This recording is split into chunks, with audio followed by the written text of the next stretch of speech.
যশোর চৌগাছা উপজেলার বাসিন্দা ওয়াকিমুল ইসলাম রিফাত জন্ম থেকেই শারীরিক প্রতিবন্ধী হলেও অদম্য মেধাশক্তি তার। আর এই মেধাশক্তির জেরেই নিজের শারীরিক প্রতিবন্ধকতা দূরে ঠেলে সে মানুষের উপকারে আসে এমন নানা ধরনের জিনিস উদ্ভাবন করেছে। বর্তমানে তার উল্লেখযোগ্য আবিষ্কার হচ্ছে A2I স্মার্ট কার, যে কার চলবে মস্তিষ্কের স্নায়ুর সাহায্যে।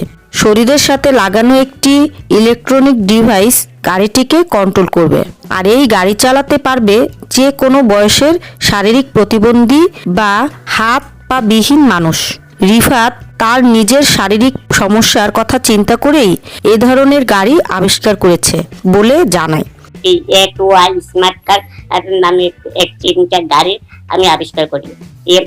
যা আমি এই গাড়িটি আবিষ্কার করেছি মূলত আমাদের মতো শারীরিক যাদের যত শিশু আছে শারীরিক এই প্রতিবন্ধী যারা একদম আপনার এই সাধারণ যাতায়াতটা কমপ্লিট করতে পারে না, তাদের জন্য আমি এই গাড়িটাকে বেছে নিয়েছি। আর এই যে গাড়িটা আমি গেছি ড্রাইভার দিয়ে বিভিন্ন ধরনের মডিউল সেন্সার এবং অটোরাইজ কন্ট্রোলার আর রয়েছে অনেকগুলো প্রোগ্রাম সিস্টেম।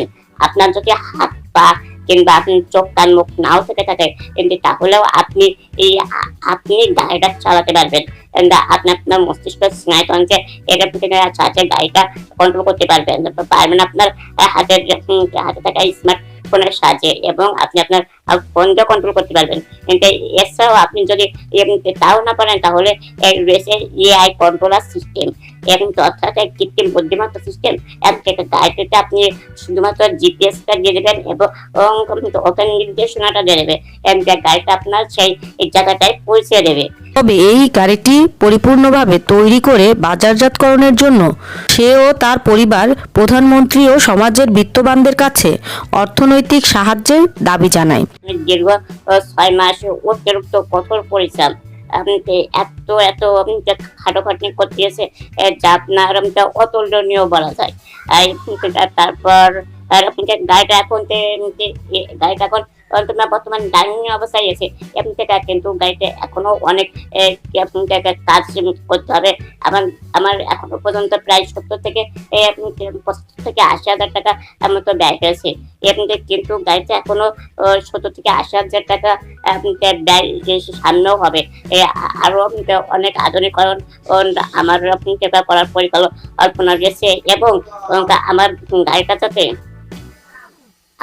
গাড়িটা যাতে আপনার তেল গ্যাস বিদ্যুৎ চালনার আর সিস্টেম করতে পারি সেই পরিকল্পনাটা আমার রয়েছে। আমি মাননীয় প্রধানমন্ত্রীকে বলবো যাতে আমার আবিষ্কারটাকে যাতে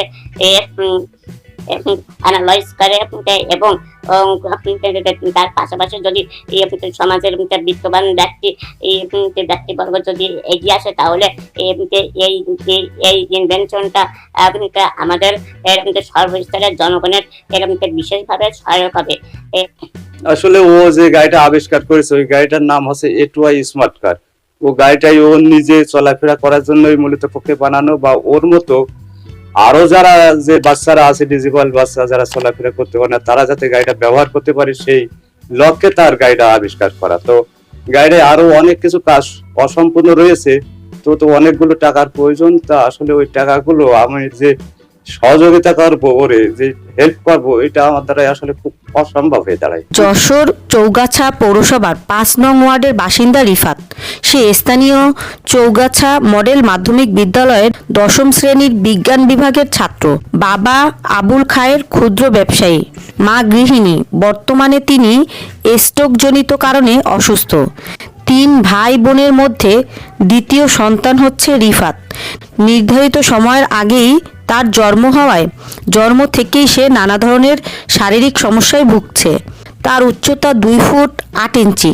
রিফাতের নিজের চলাফেরার জন্য বরাবরই অন্যের সাহায্য নিতে হয়। শারীরিক প্রতিবন্ধী হলেও ছোটবেলা থেকে রিফাতের সব সময় বিভিন্ন ধরনের জিনিস উদ্ভাবনের প্রতি আগ্রহ ছিল। এজন্য সে modern smart house, modern smart city ও auto road speed control and traffic system সহ নানা ধরনের প্রযুক্তি উদ্ভাবন করেছে। এর মধ্যে তার উল্লেখযোগ্য উদ্ভাবন হচ্ছে A2i স্মার্ট কার নামক গাড়ি, যেটি তার সকল আবিষ্কারের মধ্যে অন্যতম। এই গাড়িটিতে আছে audio remote control system, smartphone control system, brain control system, AI control system সহ আরও অনেক ধরনের অত্যাধুনিক প্রযুক্তি। রিফাত জানায়, নিজের শারীরিক প্রতিবন্ধকতার কারণে এক জায়গায় থেকে অন্য জায়গায় যেতে অসুবিধা হলে নিজের মেধাশক্তি কাজে লাগিয়ে বছর 5 আগে এমন একটি গাড়ি তৈরির পরিকল্পনা করে সে, যে গাড়িটি মানুষের মস্তিষ্ক স্নায়ুতন্ত্র দ্বারা নিয়ন্ত্রণ করা যাবে। ফলে শুধু রিফাত নিজেই নয়, রিফাতের মতো শারীরিক প্রতিবন্ধী যে কোনো মানুষ গাড়িটি চালাতে পারবে। গাড়িটা কিন্তু যে এভাবে যখন বাজারজাত করা হবে তখন আমার মতো সারা বাংলাদেশে হাজারো শিশু সাধারণ যাতায়াতটা কমপ্লিট করতে পারবে। তখনই কিন্তু আমরা অন্য কারোর বোঝায় থাকতে পারবো না। কিংবা আমরা বাংলাদেশে এবং দেশে এরকম রাষ্ট্রের উপর গুরুত্বপূর্ণ ভূমিকা রাখতে পারবো। গাড়িটি তৈরি করতে সময় লাগে 3 থেকে 4 বছর, যদিও গাড়িটির অনেক কাজ এখনো বাকি। এই পর্যন্ত গাড়িটি তৈরি করতে 70 থেকে 80 হাজার টাকা ব্যয় হয়েছে। এটির পুরোপুরি রূপ দিতে আরও 80 থেকে 1 লাখ টাকা প্রয়োজন।